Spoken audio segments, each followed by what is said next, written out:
È una cosa epocale perché in pratica le bronchioliti sono quasi sparite e questo ha un impatto importantissimo sulla funzionalità degli ospedali, ma anche sul numero di visite che i pediatri devono fare, sulle famiglie che perdono il lavoro perché i bambini si ammalano e sui costi, perché un costo di un ricovero in terapia intensiva è altissimo, quindi anche dal punto di vista economico la spesa che è stata fatta è stata compensata. Il Veneto è la prima regione italiana ad aver avviato una campagna di prevenzione del virus sinciziale.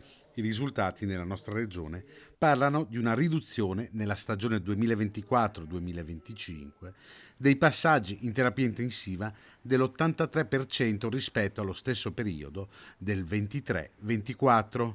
I ricoveri sono crollati del 74%, passando da 1.300 a 260. Abbiamo i dati che dimostrano una riduzione dell'80%, del 78-80% dei ricoveri e questo è un dato veramente incredibile. Il virus respiratorio sinciziale era la principale causa di ricovero dei bambini al di sotto del primo anno d'età. In Veneto c'erano ogni anno almeno 900 ricoveri in seguito alla bronchiolite.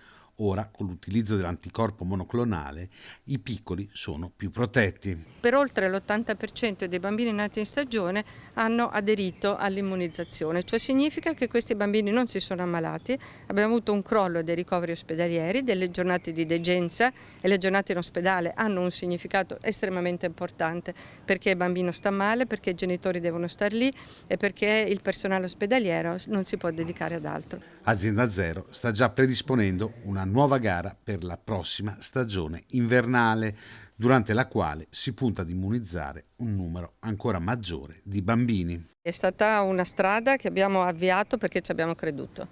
Creduto nelle evidenze scientifiche, creduto nella capacità organizzativa della Regione e abbiamo avuto il supporto anche di poter acquistare le dosi, perché anche la parte economica, quindi la sostenibilità, oltre che la fattibilità in una campagna di offerte è molto importante.